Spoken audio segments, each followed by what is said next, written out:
പ്രമുഖ സഹകാരിയും കഴിഞ്ഞ 60 വർഷക്കാലത്തിലധികമായി സഹകരണ മേഖലയ്ക്ക് സമഗ്രമായ സംഭാവനകൾ ചെയ്യുന്ന വ്യക്തിയുമായ സംസ്ഥാന സർക്കാരിൻ്റെ റോബർട്ട് ഓവൻ പുരസ്കാരം നേടിയ ആദരണീയനായ PA ഉമർ സാറാണ് ഇന്ന് നമ്മോടൊപ്പം പടവുകളിൽ അതിഥിയായി ചേരുന്നത്. പടവുകളിലേക്ക് ഉമർ സാറിന് സ്വാഗതം. ഞാനിപ്പോൾ ആദ്യമായി ചോദിക്കുന്നത്, കഴിഞ്ഞ കുറേ കാലമായി 10-60 വർഷക്കാലം അധികമായി സഹകരണ മേഖലയ്ക്ക് നിസ്തുലമായ സംഭാവനകൾ നൽകുന്ന പ്രമുഖ സഹകാരിയാണ് അങ്ങ്. എങ്ങനെയാണ് അത് കാണുന്നത്? ഞാൻ 1960 ജോലിയൊന്നും ഇല്ലാതെ വന്നപ്പോൾ പരിയാപുരം പെരിന്തൽമണ്ണ പരിയാപുരം പാൽ സൊസൈറ്റിയിൽ വെണ്ടറായി ജോലിയെടുത്തു. പെരിന്തൽമണ്ണ അപ്പം അത് ചെപ്പശ്ശേരി അവർ പാലയച്ചേരോ ബുക്ക്. അങ്ങനെയുള്ള ഒരു ജീവിതം ആരംഭിച്ചു. അപ്പോൾ എനിക്ക് ഒരാഗ്രഹം ഉണ്ടായി, ഒരു ഡയറി ഫാം തുടങ്ങാനാണ്. അപ്പോൾ എൻ്റെ ഭാര്യയുടെ ആങ്ങള അളിയൻ, പേരെന്താ? അയാളുടെ പേര് KP Muhammad. KP Muhammad sir. മൂപ്പര് പറഞ്ഞു, മൂപ്പര് ഗൾഫിലായിരുന്നു. അതിൻ്റെ പണം മുഴുവൻ എനിക്ക് അങ്ങനെ എത്ര ആവശ്യമുണ്ട് ചോദിച്ചു. അന്നത്തെ കാലത്ത് 1 ലക്ഷം റുപ്യ അന്നത്തെ കാലത്ത് ഞാൻ 5-10 എരുമകളെയും പശുക്കളെയൊക്കെ മേടിച്ച് ഡയറി ഫാം തുടങ്ങി. 100 ലിറ്റർ പാൽ ഉൽപ്പാദിപ്പിച്ച് അത് വിറ്റയക്കാൻ ചെപ്പശ്ശേരിയിൽ മാർക്കറ്റില്ലാതെ വാങ്ങാൻ ആളില്ല. ഹോട്ടലിലേക്ക് കടം കൊടുത്ത് അവർ പൈസയും തരില്ല. അങ്ങനെ എൻ്റെ ഡയറി ഫാം പൊളിഞ്ഞു. ഒരു 2 കൊല്ലത്തിനുള്ളിൽ കുറേ പിടിച്ചൊന്ന് പൊളിഞ്ഞ് എരുമകളെ വിറ്റു. ഇതൊക്കെ വിറ്റ് കിട്ടിയ പൈസ കൊണ്ട് കടം വീട്ടാൻ കഴിഞ്ഞില്ല. അവസാനം കൃഷിഭൂമി അതും വിറ്റിട്ടാണ് കടം വീട്ടിയത്. അങ്ങനെ ഇരിക്കെ സമയത്താണ് എൻ്റെ അളിയനായിരുന്നു പ്രധാന എൻ്റെ സഹായി.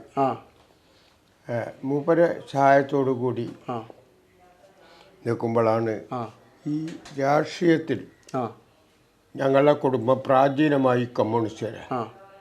എനിക്ക് 10 വയസ്സുള്ളപ്പോഴാണ് എൻ്റെ ജ്യേഷ്ഠൻ ബീഡി തൊഴിലാളി സമരത്തിന് പോയിട്ട് ജയിലിൽ പോയത്. അറസ്റ്റിലായി ജയിലിൽ പോയത് 6 മാസം. ജ്യേഷ്ഠൻ്റെ പേരെന്തായിരുന്നു? PA മുഹമ്മദ്. പിന്നീട് അദ്ദേഹം ഗോവ സമരത്തിൽ പോയി വെടിയേറ്റ് മരിച്ചില്ല. പരിക്ക് പറ്റി ബൽഗാം ആശുപത്രിയിൽ കിടന്ന് അവിടെ നിന്ന് സൂക്കടൊക്കെ മാറി വന്ന് നാട്ടിൽ വന്ന് രാഷ്ട്രീയ പ്രവർത്തനം നടത്തി. ആദ്യമായി 51 നയപ്രഖ്യാപനം വന്നതിന് ശേഷം കമ്മ്യൂണിസ്റ്റ് പാർട്ടി രൂപീകരണവുമായി ഇന്ത്യയിൽ വമ്പിച്ച മാറ്റമുണ്ടായി. ഈ കൃഷിക്കാരനും സഹായിക്കുക, പാവപ്പെട്ടവൻ സഹായിക്കുക എന്ന തത്വശാസ്ത്രവുമായി കമ്മ്യൂണിസ്റ്റ് പാർട്ടി വിളംബരം ചെയ്തു. ആദ്യത്തെ കമ്മ്യൂണിസ്റ്റ് സെല്ല് ചെപ്പശ്ശേരിയും കാറമണ്ണയിലുണ്ടായി. കമ്മ്യൂണിസ്റ്റ് പാർട്ടിയുടെ സെല്ല് ചെർപ്പശ്ശേരിക്കടുത്ത് കാറമണ്ണയിൽ തുടങ്ങി. യൂണിറ്റ് സഖാവ് സുകുമാരൻ, എം സുകുമാരൻ, അവരുടെ നേതൃത്വത്തിൽ അവിടുന്ന് ഈ ജ്യേഷ്ഠം കൂടി ഒരു സെല്ലിട്ടു. പിന്നീട് കാറമണ്ണയിലൊരു ബ്രാഞ്ചും ചെപ്പശ്ശേരി ഒരു ബ്രാഞ്ചും ആരംഭിച്ചു. ചെപ്പശ്ശേരി ബ്രാഞ്ചിൻ്റെ സെക്രട്ടറി ആയിരുന്നു എൻ്റെ ജ്യേഷ്ഠൻ PA മുഹമ്മദ്. പിന്നെ കാർമണ്ണ സുകുമാരൻ.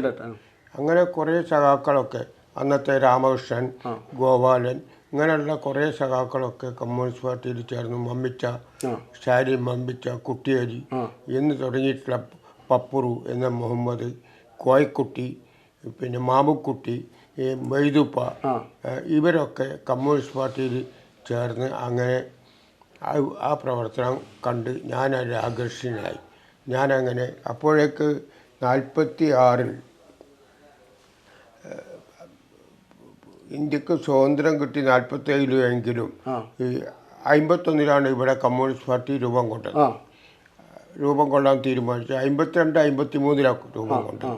51-ലെ രക്തപ്രയാസത്തിന് ശേഷം 57 പാർട്ടി 64-ൽ 2ആയി പിളർന്നു. പിളർന്നപ്പോൾ എൻ്റെ ജ്യേഷ്ഠൻ ഉൾപ്പെടെയല്ല ഒരു മുഴുവൻ 18ഓളം സഹാക്കൾ, അല്ല 12-ഉം 18-ഉം 30ഓളം സഹാക്കൾ ചെപ്പശ്ശേരിണ്ടായിരുന്നു. കാർമണ്ണൻ ചെപ്പശ്ശേരിയായിട്ട് അവർ കാർമണ്ണയിൽ രാമകൃഷ്ണൻ നായരും ചെപ്പശ്ശേരിയിൽ ഗോപാലനും കപ്പലത്തെ ഗോപാലനും വെച്ചു ബാക്കിയുള്ളവരൊക്കെ CPI അങ്ങനെ വന്നപ്പോൾ EMS നാഷണൽ കൗൺസിലിൽ നിന്ന് EMSും ഇറങ്ങിപ്പോന്ന് അവർക്ക് ഒരു സ്വീകരണം പാലക്കാട് കൊടുക്കാൻ തീരുമാനിച്ചു. ഈ ചിന്താഗതിക്കാർ EMS വിഭാഗം ചിന്തിക്കുന്ന ആളുകൾ ഈ CPIMനെ ചിന്തിക്കുക. അതിൽ അന്ന് ഞാനും അതുമാതിരി തന്നെ സഖാവ് MS പുരുഷോത്തമൻ നായർ ഗോപാലൻ ഞങ്ങൾ 5 ആൾ പോയിട്ട് ആ സ്വീകരണം കൊടുത്തു. 1964 EMSന് സ്വീകരണം കൊടുക്കാൻ വേണ്ടി പാലക്കാട്ടേക്ക് പോകുന്നത് അല്ലേ? 64 രണ്ടായി പിളർന്നതിന് ശേഷം സ്വീകരണം കൊടുക്കാൻ പോയി. ആ സ്വീകരണത്തിൽ ഞാൻ പങ്കെടുത്തു. അവിടുന്ന് വന്നിട്ട് ചെപ്പശ്ശേരിയിലും ടൗണിൽ പരിസര പ്രദേശത്തും ഞാൻ കമ്മ്യൂണിസ്റ്റ് പാർട്ടിയിലാക്കി. ഗോപാലനും ഞാനും കൂടി അവിടെ ചെപ്പശ്ശേരി ഉണ്ടാക്കാൻ നോക്കി. അങ്ങനെ ഡെവലപ്പ് ചെയ്തു. ഇപ്പം ഞാൻ ചോദിക്കട്ടെ, ഈ സഹകരണ പ്രസ്ഥാനത്തിലേക്ക് എങ്ങനെ പിന്നീട് പ്രവേശനം നടന്നു? അതാണ് വിഷയം. ഞാൻ കോപ്പറേറ്റീവ് അർബൻ ബാങ്കിൽ ഒരു ജാമ്യക്കടം ചോദിച്ചു കച്ചവടത്തിന് വേണ്ടി. 1964 അല്ല, 64 70 ചോദിച്ചപ്പോൾ പിന്നെ ഈ കന്നാലി പിള്ളേർക്കും അങ്ങാടി പിള്ളേർക്കും പിന്നെ വായ്പ അല്ല, നിങ്ങൾക്കൊക്കെ കടം തരാറില്ല ഈ ബാങ്ക് എന്ന് പറഞ്ഞു. അപ്പോൾ കടം വേണമെങ്കിൽ മെമ്പർഷിപ്പ് വേണം, മെമ്പർഷിപ്പ് തരില്ല നിങ്ങൾക്ക് തരണം. അപ്പൂട്ട കർത്താവായിരുന്നു അന്നത്തെ സെക്രട്ടറി. അദ്ദേഹം പറഞ്ഞു അന്ന് നാട്ടുപ്രമാണിമാരുടെ ബാങ്കാണ്. അങ്ങനെ വന്നപ്പോൾ ഞാൻ അയാളോട് പറഞ്ഞു, പിന്നെ ഞാൻ അവിടെ സമരം ചെയ്തു. അതിൻ്റെ അമ്മർത്ത് ഇങ്ങോട്ട് കിടക്കില്ല പറഞ്ഞാൽ റൂമിൻ്റെ അമ്മർത്ത് സമരം ചെയ്തു. അപ്പോൾ ഇപ്പോൾ ഉള്ള ഉണ്ണിയുടെ അച്ഛൻ അന്ന് കേശാറാണ്, RSSൻ്റെ നേതാവ്. ആ ഉണ്ണിയുടെ അച്ഛനും ഇവരൊക്കെ കൂടിയിട്ട് വന്ന് എൻ്റെ കൈമ പിടിച്ചിട്ട് പറഞ്ഞു, എനിക്ക് മെമ്പർഷിപ്പ് അല്ലേ വേണ്ടി ഞങ്ങൾ തരാറുണ്ട്. മോമോട്ടി എന്ന് അവിടെ അതിൻ്റെ സെക്രട്ടറി ആയി പിന്നീട് വന്ന മോമോ കുട്ടി ടൗണിലുള്ള അവൻ അവിടുത്തെ ഒരു ജീവനക്കാരൻ. അവർ മധ്യസ്ഥ പറഞ്ഞ് എനിക്ക് അവസാനം ഒരു മെമ്പർഷിപ്പ് നൽകുക ചെയ്തത്. ആ മെമ്പർഷിപ്പ് കിട്ടിയതിന് ശേഷം ആണ് അവിടെ 73 തെരഞ്ഞെടുപ്പ് നടക്കുന്നത്. 1973 സഹകരണ ബാങ്കിലെ തെരഞ്ഞെടുപ്പിൽ എന്തായി? തെരഞ്ഞെടുപ്പിൽ പാർട്ടി ഒന്നും അന്ന് തെരഞ്ഞെടുപ്പിലേക്ക് നമ്മൾ പോയി അത് പിന്നെ പ്രമാണികളുടെ വർഗ്ഗമാണ്, ബാങ്കാണ്, അത് നശിപ്പിക്കണ്ട എന്നാണ് പാർട്ടിയുടെ തീരുമാനം. ഞാൻ അത് കേൾക്കാതെ നോമിനേഷൻ കൊടുത്തു. ഞാൻ നോമിനേഷൻ കൊടുത്തപ്പോൾ പറഞ്ഞു ഈ ഒറ്റക്ക് നോമിനേഷൻ കൊടുത്ത് കാര്യമില്ല. അപ്പോൾ അങ്ങനെ വരുമ്പോൾ KK മുഹമ്മദ് എൻ്റെ ഫ്രണ്ടായിരുന്നു ടൗണിൽ, ശൈലിവാചന മകൻ. അവനവിടെ വന്നു ബാങ്കിൽ പണട. അപ്പോൾ അവനോട് പറഞ്ഞു ഈ നോമിനേഷൻ ഒപ്പിട്ട് കെട്ട് പറഞ്ഞു. ആ ഒപ്പിട്ട് വാങ്ങി. അത് കുറച്ച് കഴിഞ്ഞപ്പോൾ മറ്റേ നെല്ലായ ഒരു മുസ്ലിം ലീഗിൻ്റെ ഒരു പ്രവർത്തകൻ ഉണ്ടായിരുന്നു, PK ശ്രീദേവി, PK ബീഡി കമ്പനിക്കാർ. അവനവിടെ പണടക്കാൻ വന്നപ്പോൾ അവനോട് ഞാൻ പറഞ്ഞപ്പോൾ അവനും ഒരു ഫോറം ഒപ്പിട്ട് വന്നു. പിന്നെ ഇതിന് മെനക്കണ്ടെന്ന് പറഞ്ഞു. അങ്ങനെ ശങ്കരേശ് എന്ന് പറയുന്നത് കമ്മ്യൂണിസ്റ്റുകാരുണ്ട് നെല്ലായ, അദ്ദേഹം വന്നു. ഞാൻ പറഞ്ഞു നമുക്കൊന്ന് നോക്കുന്ന ഉപ്പുംപറമ്പിലെ ശങ്കരേശൻ പിന്നീടാണ് കമ്മ്യൂണിസ്റ്റ് പാർട്ടി പുറത്താക്കിയത്. ആദ്യം ഞങ്ങൾ 4 ആളും കൂടി നോമിനേഷൻ കൊടുത്തു. നോമിനേഷൻ കൊടുത്തപ്പോൾ പിന്നെ 7 ആളാണ് വേണ്ടത്. ഞങ്ങൾ നോമിനേഷൻ കൊടുത്തു എന്ന ഒറ്റ കാരണത്താൽ പിന്നെ അവിടെ മണിയസ്വാമി, ചെതിരി വേജി, ഇങ്ങനെ പിന്നെ കാവിലെ മണിയസ്വാമി, നെല്ലായ മണിയസ്വാമി, ഈ സ്വാമിമാരും ഈ പ്രമാണികളൊക്കെ അതിൽ നിന്ന് രാജിച്ചു, നോമിനേഷൻ പിൻവലിച്ചു. അവരെ ധാരണ പിൻവലിച്ചാൽ പിന്നെ 7 ആളില്ലെങ്കിൽ ഇത് നടക്കില്ല. ഞങ്ങൾ 4 ആളെ വെച്ചാൽ അപ്പോൾ ഗോതൻ ഭട്ടതിരിപ്പാട് പിൻവലിച്ചില്ല. ഞങ്ങൾ 5 ആളും കൂടിയിട്ട് 5 ആൾ ബോർഡ് കോൺസ്റ്റിറ്റ്യൂട്ട് ചെയ്തു. അതിനെതിരായി അവർ കോടതിയിൽ പോയി, കോടതിയിലൊന്നും നിന്നില്ല. അങ്ങനെയാണ് ഞാൻ അതിലേക്ക് വന്നത്. എൻ്റെ തുടക്കം അവിടുന്നാണ്. പിന്നെ 77 സർവീസ് ബാങ്കിലേക്ക് ഈ നേട്ടം കണ്ടപ്പോൾ ആ പാർട്ടി അന്ന് ഞാൻ ചോദിക്കാതെ നോമിനേഷൻ കൊടുത്തതിന് എന്നെ ശാസിക്കുകയൊക്കെ ചെയ്തു. അത് പാർട്ടി തീരുമാനം, നടപടി ഉണ്ടല്ലോ പാർട്ടിക്ക്.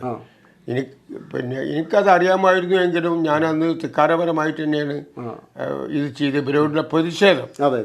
അങ്ങനെ അതൊരു ജനകീയമാക്കുന്നതിന് വേണ്ടിയിട്ടുള്ള ശ്രമമാണ് ആരംഭിച്ചത്. ഇപ്പോൾ പ്രേക്ഷകരും സഹകാരികളും ശ്രദ്ധിക്കേണ്ടത് നിരവധിയായ പോരാട്ടങ്ങളിലൂടെയാണ് സഹകരണ സംഘങ്ങൾ പിറവിയെടുത്തത് എന്നുള്ളതിൻ്റെ ചരിത്രമാണ് പ്രിയപ്പെട്ട PA ഉമർ സാറ് നമ്മളോട് പറയുന്നത്.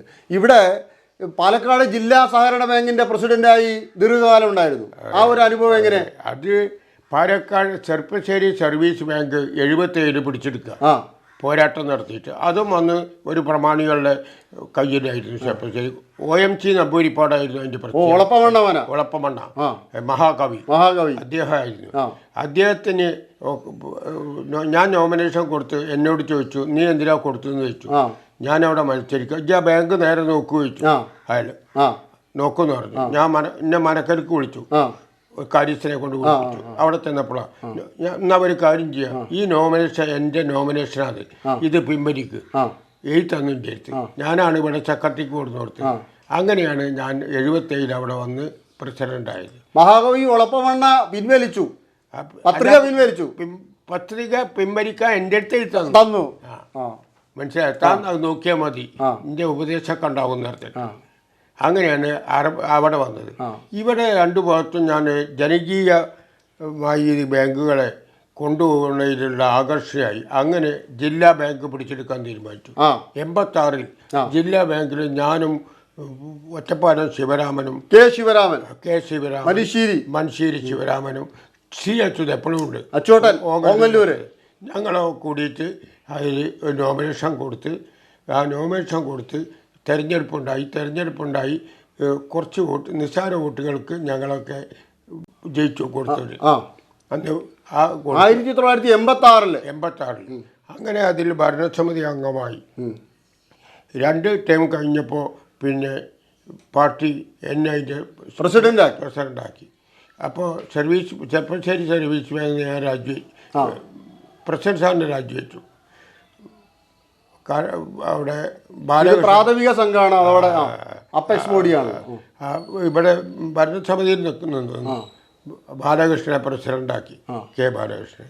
അങ്ങനെയാണ് അവിടെ പോയത്. അവിടെ നിന്ന് പിന്നെ പല സഹകരണ മേഖലയ്ക്കും സംസ്ഥാനത്ത് അംഗീകാരം കിട്ടാൻ തുടങ്ങി. കേരള ഫണ്ട് ഡയറക്ടറായി, ഡെവലപ്മെൻറ്റ് ബോർഡ് രൂപീകരിച്ചു. അങ്ങനെ സംസ്ഥാന ബാങ്കിൻ്റെ MA രാഘവൻ പ്രസിഡൻ്റായി വന്ന സമയത്ത് അതിൽ ഫൈറ്റ് ചെയ്യാൻ ഒരാൾ എന്ന നിലക്ക് ഞാൻ പാലക്കാട് ബാങ്കിലെ ഡയറക്ടറായിരുന്നു ഞാൻ. എന്നെ അവിടെ പ്രസിഡൻ്റായി തിരഞ്ഞെടുത്തു. അവിടെ 2 കൊല്ലം ഞാൻ പ്രസിഡൻ്റായി തുടരുമ്പോഴാണ് ഗവൺമെൻറ് പിരിച്ചുവിട്ടത്. ഈ കേരള ബാങ്കിൻ്റെ ഇപ്പോൾ അങ്ങ് സംസ്ഥാന സഹകരണ ബാങ്കിൻ്റെ പ്രസിഡന്റ് ആയിരിക്കുമ്പോഴാണ് KSRTCക്ക് വായ്പ കൊടുത്തത്. KSRTCക്ക് വായ്പ കൊടുത്തതല്ല, ഞാൻ ആദ്യമായി ചെയ്തത് ഈ പട്ടിണി മരണം നടന്നു നമ്മളെ പാലക്കാട് ജില്ലയിൽ, കേരളത്തിലാകെ. ആ പട്ടിണി മരണം നടന്നപ്പോൾ 66 കൃഷിക്കാർ ആത്മഹത്യ ചെയ്തു പാലക്കാട് ജില്ലയിൽ. അവരുടെ യോഗം പാലക്കാട്ട് മാതൃഭൂമി പത്രം സംഘടിപ്പിച്ചു. അതിൽ എന്നെ പ്രസിഡന്റ് എന്ന നിലയ്ക്ക് എന്നെ ക്ഷണിച്ചു. അവരുടെ പരാധീനതകളും കേട്ടപ്പോൾ ഞാൻ ബാങ്കിൽ വന്ന് ഭരണസമിതി കൂടി നമുക്ക് പലിശയില്ലാത്ത വായ്പ കൊടുക്കണമെന്ന് പറഞ്ഞു. പലിശരഹിത വായ്പകൾ കർഷകർക്ക് കൊടുത്തു. പലിശരഹിത വായ്പ കൊടുക്കണം എന്ന് പറഞ്ഞാൽ ജീവനക്കാരും ഒക്കെ പറഞ്ഞു, അത് എങ്ങനെ നമ്മൾ പലിശക്ക് മേടിക്കണം കൊടുക്കുക, അതിന് നമുക്കൊരു പണിയുണ്ട്. ഈ കാര്യം പറഞ്ഞ് നമുക്ക് ജനങ്ങളോട് പലിശയില്ലാത്ത ഡെപ്പോസിറ്റ് വയ്ക്കുകയാണ്. അങ്ങനെ പല ആജ്യന്മാർ ഇങ്ങനെയുള്ള പ്രമാണികന്മാരെയൊക്കെ കണ്ട് ഈ കാര്യം പറഞ്ഞപ്പോൾ അവർ 27 കോടി രൂപ പലിശയില്ലാത്ത നിക്ഷേപം തന്നു. പലിശ വേണ്ടാതെ പറഞ്ഞിട്ട് നിക്ഷേപിച്ചു. അപ്പോൾ അതെടുത്ത് പിന്നെ പലിശയിതര വായ്പ പ്രഖ്യാപിച്ചു, കൊടുത്തു. അത് അന്നത്തെ മനോരമയൊക്കെ മാതൃഭൂമിയൊക്കെ വലിയ വാർത്ത കൊടുത്ത സംഭവങ്ങളാണ്. വലിയൊരു കേരളത്തിൽ തന്നെ അതൊരു വലിയ വാർത്താ പ്രാധാന്യം കിട്ടി. അങ്ങനെ പലിശയിതര വായ്പ പിന്നീട് അച്യുതാനന്ദൻ മുഖ്യമന്ത്രി ആയപ്പോൾ ആ കാര്യങ്ങൾ അന്വേഷിച്ച് എന്നെ വിളിച്ച് പിന്നെ പലിശയിതര വായ്പയുടെ നയം ചോദിച്ചു. എന്തൊക്കെയാണ് അതിൻ്റെ എക്കരെ കൊടുക്കുക. അപ്പോൾ 25,000 രൂപ കൃഷിക്കാർക്ക്, ചെറുകിട കൃഷിക്കാർക്കും ഇടത്തരം കൃഷിക്കാർക്കും വായ്പ കൊടുക്കും. പലിശ തരില്ല, മുതൽ മാത്രം അടച്ചാൽ മതി. അതാണ് ആ സ്കീം. കൈത്താങ്ങായിരുന്നു, അവർക്കൊരു കൈത്താങ്ങാണ്. ആ കൈത്താങ് തൃശ്ശൂരിലും ജില്ലയിലും പാലക്കാട് ജില്ലയിലും ആലപ്പുഴയിലും അത് നടപ്പാക്കാൻ തീരുമാനിച്ചു. അതിൻ്റെ സംസ്ഥാന പിന്നെ പിന്നെ ഈ VS പറഞ്ഞു ഉമ്മറാണ് ഉദ്ഘാടനം ചെയ്യേണ്ടത്. സംസ്ഥാനതല ഉദ്ഘാടനം ആലപ്പുഴയിൽ വെച്ച് ഞാനാണ്. അന്നത്തെ മുഖ്യമന്ത്രി VS അച്യുതാനന്ദൻ പറഞ്ഞു. അതിലൊക്കെ പങ്കെടുത്തു. അവിടെ വെച്ചാണ് ഉദ്ഘാടനം ചെയ്തത്. അങ്ങനെ ആ സ്കീം ഗവൺമെൻറ് പിന്നെ സ്കീമാക്കി തുടരുകയാണ്. ഇപ്പോൾ അടുത്ത കാലത്ത് എന്തോ ഈ നബാർഡ് ഇതൊക്കെ വന്നിട്ട് നിർത്തി. പിന്നീട് KSRTC എങ്ങനെ നമ്മളവിടെ ബസ്സുകൾ പിന്നെ റൂട്ടിലൊക്കെ ഓടിയിരുന്നൊക്കെ നിർത്തി. നമ്മളവിടെ ടീച്ചർ അടിക്കാനൊന്നും കാശില്ല. അന്ന് പിണറായി വിജയനാണ് അതിൻ്റെ മന്ത്രി. അദ്ദേഹം പറഞ്ഞു, ഞങ്ങളൊക്കെ വിളിച്ചിട്ട് പറഞ്ഞു, നിങ്ങൾ എല്ലാ ബാങ്കും സർപ്ലസ് ഫണ്ടുള്ള കുറച്ച് തന്നാൽ നിക്ഷേപിക്കുക ഞങ്ങളുടെ ട്രഷറി. അവിടെ നിക്ഷേപിക്കാൻ പറ്റും, സർക്കാരിന് കണ്ടെടുക്കാൻ പറ്റുമല്ലോ. അവിടെ നിക്ഷേപിച്ച ഞങ്ങൾക്ക് 5 കൊല്ലത്തെ കഴിഞ്ഞാൽ ഞങ്ങൾ 13% കോമ്പൗണ്ട് ഇൻട്രസ്റ്റ് ചെയ്തിട്ട് പലിശ തരും. അപ്പോൾ നിങ്ങൾക്ക് ഒരു 15% കിട്ടും. അത് തരണമെന്ന് പറഞ്ഞു. അത് റിസർവ് ബാങ്കിൻ്റെ നിയന്ത്രണത്തിലുള്ളതാണ് ജില്ലാ ബാങ്ക് എന്നുള്ളത് കൊണ്ട് അത് കൊടുക്കാൻ പറ്റില്ല എന്ന് എനിക്കറിയാം. ഞാൻ നിർബന്ധപൂർവ്വം കൊടുത്തു. അത് കൊടുത്ത് ആ വായ്പ 100 കോടി കൊടുത്തു ബാങ്കിൽ നിന്ന്. പിന്നെ പല പ്രൈമറി സംഘങ്ങളും ആ സാമ്പത്തിക കഴിവുള്ളവരവും മേടിച്ചു കൊടുത്തു. അങ്ങനെയാണ് ഇവിടെ ഈ 8 മണിക്കൂർ പവർ കട്ടായിരുന്നു. അതെല്ലാം പിണറായി മാറ്റിയത്. ഇത് വന്നപ്പോൾ ഈ റിസർവ് ബാങ്കിന് ഈ പാലക്കാട് ബാങ്കിന് കാർഷിക വായ്പ റിസർവ് ബാങ്കിൻ്റെ വായ്പ വാങ്ങിയ വായ്പ കൊടുക്കുക ചുരുങ്ങിയ പലിശക്ക് ഒരു 5% അവർ തരും. അല്ല 4 തരും, ഞങ്ങൾ 5.5 കൊടുക്കും. അങ്ങനെയാണ് ആ വായ്പ അവർ ബാൻ ചെയ്തു. ഞങ്ങളെ എൻബാർഗോയിൽപ്പെടുത്തി. എൻബാർഗോ അവരൊരു ശിക്ഷയാണ്, വിദ്യ തൂക്കിക്കൊല്ലാൻ വിധിക്കാന്നൊക്കെ പറയും. എന്ന പോലെ ആ എൻബാർഗോ ഞാൻ മൈൻഡ് ചെയ്തില്ല. അത് റിസർവ് ബാങ്ക് ചോദിച്ച പലപ്പോഴും ആ പൈസ തിരിച്ചു വാങ്ങണമെന്ന് ആവശ്യപ്പെട്ടു. നിങ്ങളെന്താ ചെയ്യില്ല എന്ന് പറഞ്ഞു. നിങ്ങൾ ലൈസൻസ് റദ്ദ് ചെയ്യുന്നതൊക്കെ ഭീഷണിപ്പെടുത്തി. അവസാനം അതിൻ്റെ ചെയർമാൻ ഡൽഹിയിൽ നിന്ന് വന്നിട്ട് എന്നോട് ചോദിച്ചു എന്താ ഇത് കൊടുക്കാൻ കാരണം. സാർ 8 മണിക്കൂർ പവർ കട്ടുള്ള ഈ നാടിനെ രക്ഷിക്കാൻ വേണ്ടി ഒരു ധർമ്മമാണ് ചെയ്തത്, ഈ നാടിനു വേണ്ടി ചെയ്തതാണ്. അതിനാണ് ഈ കോപ്പറേറ്റീവ് ബാങ്ക്. ഇതൊക്കെ അയാൾക്ക് വിശദീകരണം എഴുതി കൊടുത്ത് അയാൾ ഡൽഹിയിൽ പോയിട്ട് ആ എൻബാർഗോ പിൻവലിച്ചു. പ്രേക്ഷകർ മനസ്സിലാക്കണം, നാടിന് വേണ്ടി നിൽക്കുന്ന പ്രസ്ഥാനമാണ് സഹകരണ സംഘം, സഹകരണ മേഖല. അതിന് ഉത്തമ ഉദാഹരണമാണ് PA ഉമർ സാർ. പറയും, തുടരാം നമുക്ക്. അത് കൊടുത്തു. അങ്ങനെ ഇരിക്കുമ്പോഴാണ് അട്ടപ്പാടിയിലെ വായ്പ മേടിച്ച ആളുകൾ പണം തിരിച്ചടക്കാതെ അവിടുത്തെ ബാങ്കുകളൊക്കെ വായ്പ കൊടുക്കാതായി. ആ കഷ്ടം അട്ടപ്പാടി ചെന്നപ്പോൾ അവർ പറഞ്ഞു, അവരെ ഒരു യോഗം വിളിച്ചപ്പോൾ അവർ ദയനീയ കഥ പറഞ്ഞു. 1 രൂപ പോലും കടം കിട്ടുന്നില്ല. അവർക്ക് 10,000 രൂപ വരെ കൃഷി ചെയ്യുന്ന ആളുകൾക്ക് വായ്പ കൊടുക്കാൻ വേണ്ടി അവിടുത്തെ ഞങ്ങളുടെ ബ്രാഞ്ചുണ്ട് അവിടെ. ആ ബ്രാഞ്ച് ഞങ്ങൾ തീരുമാനമെടുത്തു.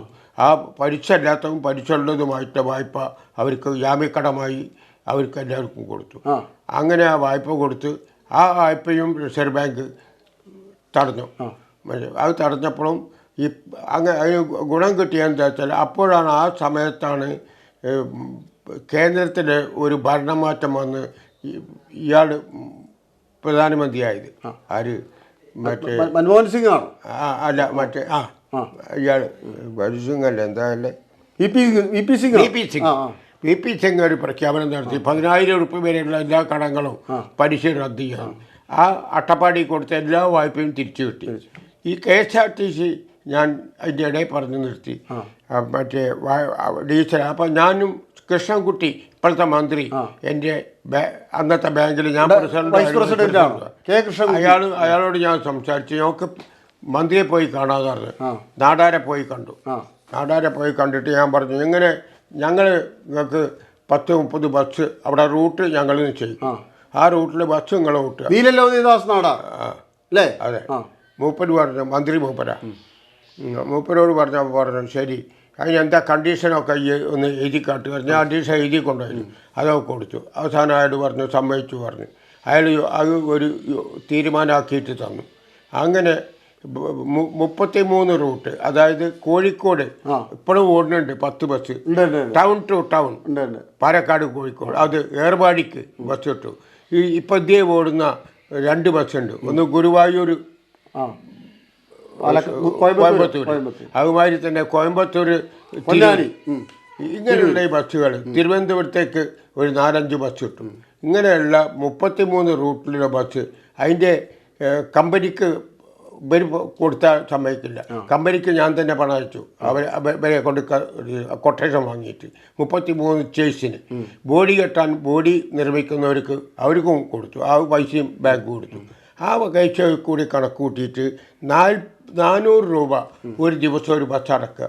ഞായറാഴ്ച ബാങ്കില്ല, അപ്പം തിങ്കളാഴ്ച 800 അടക്കണം. ആ വ്യവസ്ഥയിൽ ആ കടം ഡേറ്റിൻ്റെ മുമ്പേ കടം പോരി, ബാക്കി പൈസ അവർക്ക് തിരിച്ചു കൊടുക്കുക ചെയ്ത്. അതെ, ഇതൊക്കെ കണക്കിലെടുത്തിട്ടാവണം റോബർട്ട് ഓവൻ പുരസ്കാരം ഗവൺമെന്റ് നൽകിയത്. ഇതൊക്കെ ഒരു പ്രധാനപ്പെട്ടതല്ല. ഈ ഉണ്ടിയക്കാരിൽ നിന്ന് കടക്കണിയിൽപ്പെട്ട കുറെ ആളുകൾ ഉണ്ടായിരുന്നു. ബ്ലേഡ് കമ്പനിക്കാർ, ബ്ലേഡുകാരിൽ നിന്നും അവർ 10 ലക്ഷം രൂപ വരെ അവർക്ക് ടേക്ക് ഓവർ ലോൺ കൊടുത്തു ബാങ്ക്. ആ ലോൺ ടേക്ക് ഓവർ ചെയ്ത് ഞങ്ങൾ പൈസ കൊടുത്ത് അവരേറ്റ് മധ്യസ്ഥ പറഞ്ഞ പലിശ കൊടുത്തിട്ട് എന്നിട്ട് ആ കടം ബാങ്ക് കൊടുത്തു. അതുപോലെ തന്നെ വീട്ടുമുറ്റത്തെ ഒരു ബാങ്ക്, വീട്ടുമുറ്റത്ത് അത് എന്താ വെച്ചാൽ സാധാരണക്കാർ കടം കൊടുക്കണം. പിന്നെ കച്ചവടക്കാർക്ക് വായ്പ ഒരു പദ്ധതി ഉണ്ടാക്കി. 1 ലക്ഷം വരെ ജാമ്യമില്ലാത്ത കച്ചവട കൂട്ടുജാമ്യത്തിന് മേലുള്ള പലിശ സമ്പ്രദായം നടപ്പാക്കി ആ വായ്പ കൊടുത്തു. ഇത്തരത്തിലുള്ള പുരോഗമനമായ കുറേ കാര്യങ്ങൾ ബാങ്ക് ചെയ്തു.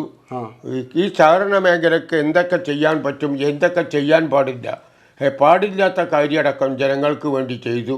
ഇതാണ് ഈ പുരസ്കാരത്തിന് എന്നെ തിരഞ്ഞെടുത്ത പ്രധാന ഘടകങ്ങൾ. തീർച്ചയായും വലിയ ഒരു ശ്രമകരമായ ദൗത്യമാണ്. നാളിതുവരെ 10-65 വർഷത്തിലധികമായി നാട്ടുകാരുടെ പ്രിയപ്പെട്ട ഉമർക്ക, സഹകരണ മേഖലയിലെ ആഫീസർമാർ ഉമർ സാർ എന്ന് വിളിക്കും, അദ്ദേഹം ചെയ്തു വരുന്നത്. അദ്ദേഹത്തിൻ്റെ പ്രവർത്തന മികവാണ് സഹകരണ മേഖലയ്ക്ക് ഏറ്റവും അധികം പ്രചോദനമായിട്ടുള്ളത്. സഹകരണ ആശുപത്രിയുടെ പ്രവർത്തനം. പിന്നെ ഈ 2008 ഞാൻ ഈ പാലക്കാട് ബാങ്കിൽ നിന്നും സർവീസ് ബാങ്കിൽ നിന്നും ഒക്കെ പിന്നെ ഒഴിവായി പോന്നു. പോന്നപ്പോൾ നാട്ടുകാരുടെ അന്നത്തെ ഒരു ആവശ്യം, ഇവിടെ ആകെ ഒരു ആശുപത്രി ഉണ്ടായിരുന്നു കൃഷ്ണാസിൻ്റെ, അത് നിർത്തൽ ചെയ്തു.